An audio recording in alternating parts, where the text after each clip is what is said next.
Welcome back, everybody, and today we're going to continue on with Chapter 10 in conflict management. Today we're going to take a look at the people who you may find in conflict. There are different types of responses to conflict, and today we're going to take a look at those different responses and see the best ways of being able to handle each one of those conflict strategies that people engage in. Okay, everybody, let's continue on with Chapter 10 in managing conflict. Now, if you remember yesterday, we looked at the basic definition of conflict, and we also saw where conflict can be both dysfunctional and or functional, depending on how you handle the situation and what your focus is. Now, again, if you are focusing on the issues, then conflict can be functional. In fact, it's necessary for innovation and creativity.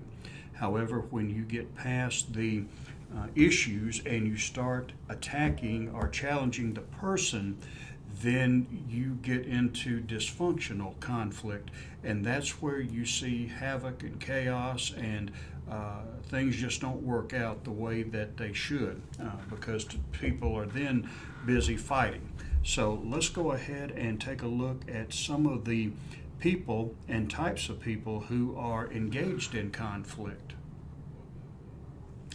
When it comes to conflict, you have different strategies that different people incorporate.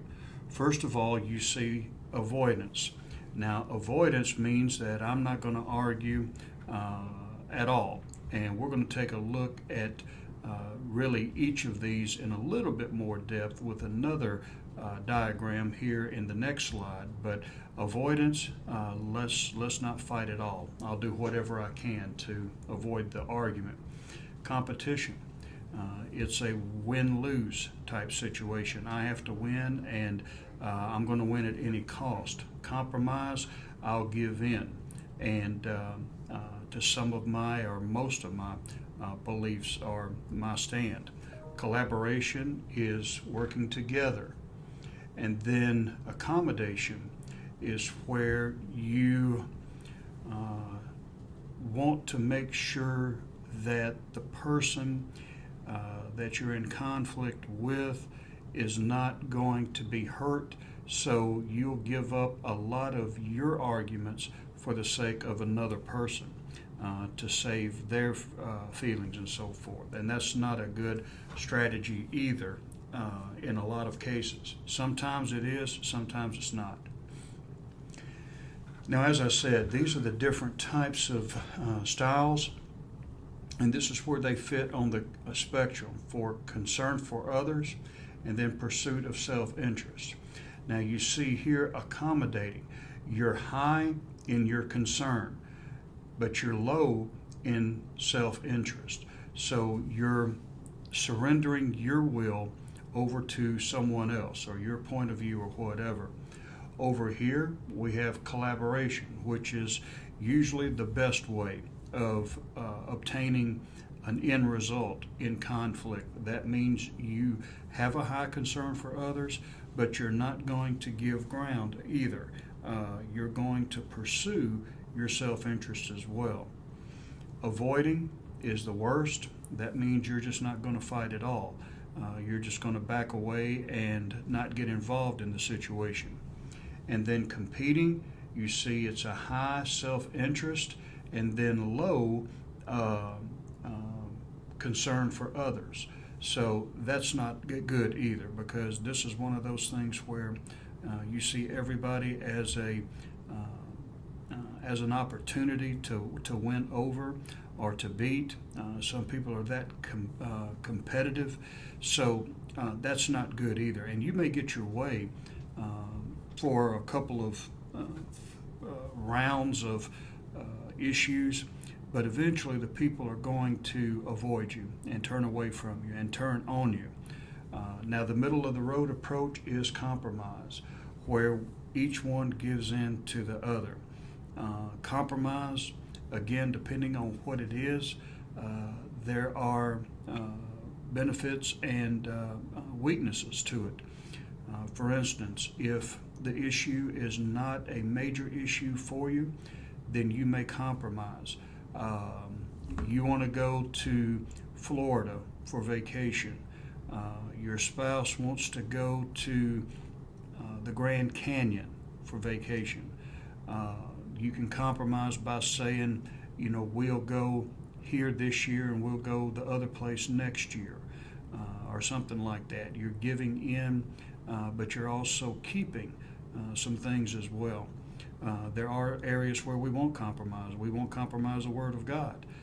In those areas that we know we are right in, such as our beliefs, we need to be pretty much a competitor, where we pursue our interests or our beliefs, and at times it may offend others, but that's the nature of the gospel. It's offensive. So there are areas and times when each of these can be effective, but it's knowing in what environment, in what situation that these should be applied that's important. Now, the conflict process, this is kind of like a decision tree where you have a conflict being triggered. There's disagreement or perceived disagreement. It can be emotional or non-emotional.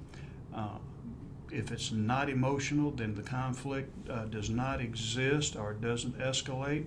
If it is emotional, conflict can escalate, and this is where you need to incorporate those management strategies. If it's destructive and people are talking over each other and you are focusing more, if the group is focusing more on self-interest and attacking the person, then you're going to see even more destructive conflict escalating. But if you can incorporate the principles of conflict management, then the conflict can be resolved, and it can be resolved more effectively. So a lot of this, again, is common sense. Now, read Matthew 18. Jesus tells us the appropriate remedy for conflict. Jesus said, if a brother has offended you, you go to that brother one-on-one. But before you do that, you do it in love. Now, if you do it in love, whether it's in the boardroom or whether it's in the ministry or whether it's at home or with your neighbor, if you do it in love, that's going to de-escalate here the emotions. Not that you won't feel emotions, but it will de-escalate the amount of animosity that you may have if you go knowing that my goal is to restore that brother. Or if I'm in the boardroom, my goal is to communicate my feelings towards this brother or sister or person in a way that's going to honor and glorify God. It's not about me anymore. It's about the issue or the organization or the church or the relationship. So this is why we're told to, at least in the Bible, when it comes to personal conflict, go to that person one-on-one. And there's value for that in the boardroom. If you have an issue with someone, you go to that person and say, hey, listen, we got a little personal in there. We need to work this out so that we're not attacking each other, but that we're attacking ideas. And then there's that progression that Jesus gives us. So there are biblical guidelines that help us to be able to manage more effectively conflict, and I don't see it disagreeing with the text, but we have to remember in conflict we are stewards of what God has given us. Now, when it comes to those who are in competition, you may win the argument, but what if you've lost the brother? You get into a boardroom and you are overbearing and you crush the opposition, and they find you're a Christian. What is that going to do to your testimony? There are some who are competitors who, like I said before, it's win at any cost. I don't care how it turns out. I don't care if your feelings are hurt. I don't care if I damage you or this relationship. The only thing that matters to me is whether or not I win this argument. So we have to be mindful that, yeah, we may win the argument, but we may lose that brother or sister and our testimony as we win in business. So I'm not saying don't be assertive and don't be an avoider, because that's not biblical either. We're called to stand on truth, and that's what we're to do. But don't do it in the way that's going to damage a person who needs to see Christ in us.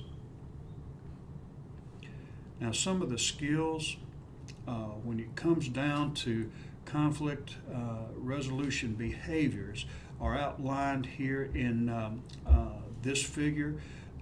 Let's go ahead and get them all out. Try to put yourself in the other person's position, and that's empathy. Try to understand where the other person is coming from. I practice that, especially when I'm counseling, and it helps me at least to understand, not that we agree with it, but it helps us to understand maybe where that person is coming from. Focus on interests, not positions. Attempt to create solutions to the problem. You can sit and complain all day long, and there's no shortage of problems that you can focus on, and that can consume your time. But instead of doing that, focus on the issues and the solutions to those issues.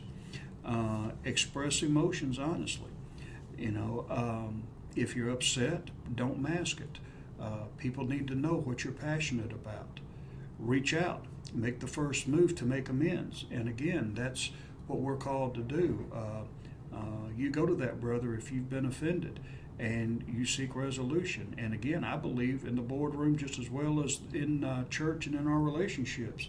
If you can't resolve it one-on-one, then get a witness. Get someone who is impartial, who is respected, who has good judgment and discernment, and present the case to that person and work it out. Also, too, document areas of agreement and disagreement. And one of the tricks that many people use, and I think it's effective, is when you know you've got a lot of disagreements, stop for a minute and try to focus on some areas where you do agree. And you'll find that if you agree on some things, you might open the door to more wiggle room when it comes to disagreements, and be able to resolve your problems that way. But don't focus just on the disagreements. Look at what you agree upon and use that as the foundation or the building block to be able to move on to disagreements. Play down differences, emphasize common interest, and that's pretty much what I just said.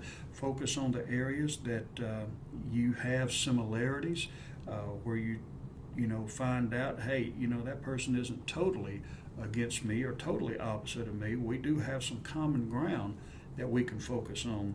And man, just think about it. If our country could do that, if our businesses could do that, we'd be a whole different world. Even our churches could do that a lot of times. We'd be in a whole different world. Identify 3 or 4 actions other party would like you to take. So look at some of those to-do things and look at what you can focus on and consider those instead of just being disagreeable. You can disagree without being disagreeable. Disagreeable means that I'm standing my ground and I'm winning at any cost. These are the competitors.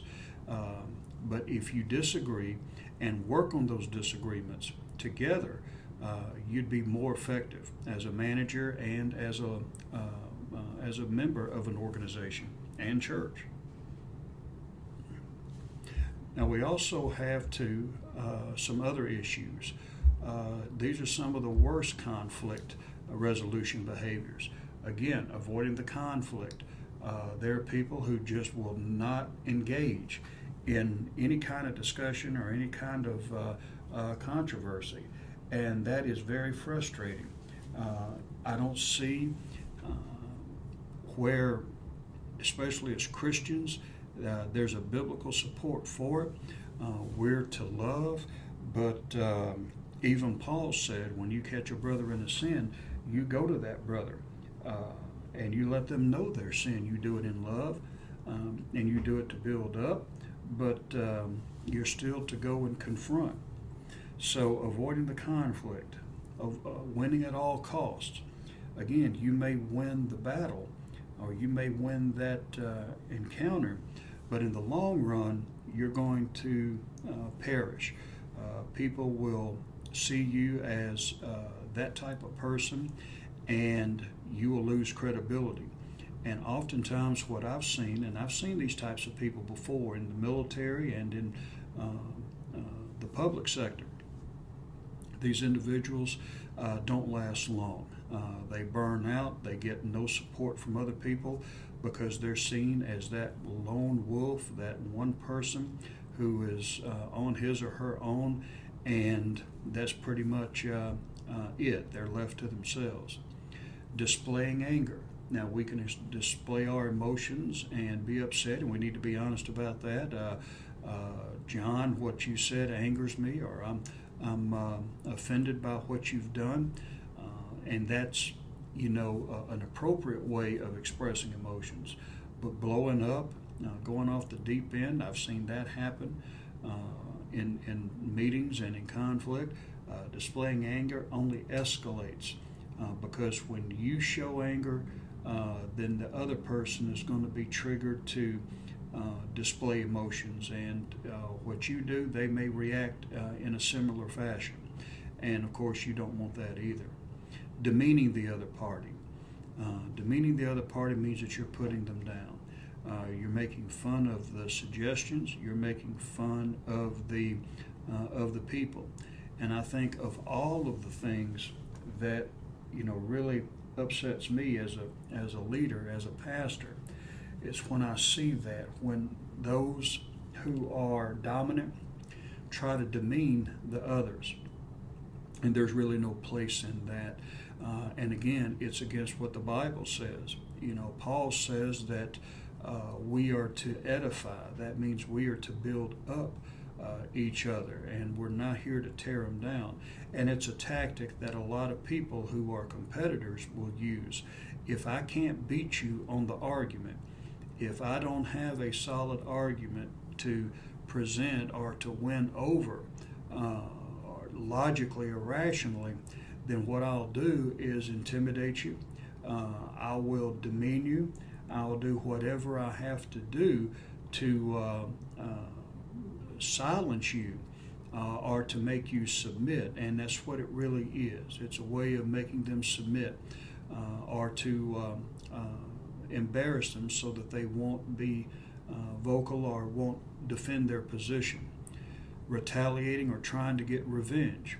And again, when you look at the ones who are highly competitive, they can be vindictive. If they lose the argument, and really, if you're collaborating, there is no win-lose, but that's how they see it. And if they feel that they have been bested, or that someone has gotten the approval and you didn't, they may seek retaliation or revenge. And these are the ones you have to look out for, because they can come up at any time and try to sabotage your project, your decision. And getting revenge a lot of times is through sabotage. They'll do whatever they have to do to prove that their point was right all along. And this is why in change management, it's so important that you identify those who are going to be on board with the decisions and those who are going to resist the decisions. And sometimes the unfortunate consequence is that we have to terminate them because they will try to sabotage or get revenge on not getting their way. So you have to be very careful with that. And then finally, meet separately with the people in conflict. This is what we said a while ago when it comes to the Bible. We're told, Jesus said, to go to that person individually and you try to resolve it.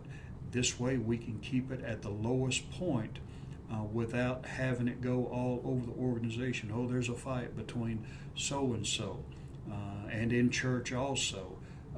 Churches have a way of creating factions and divisions that just aren't necessary.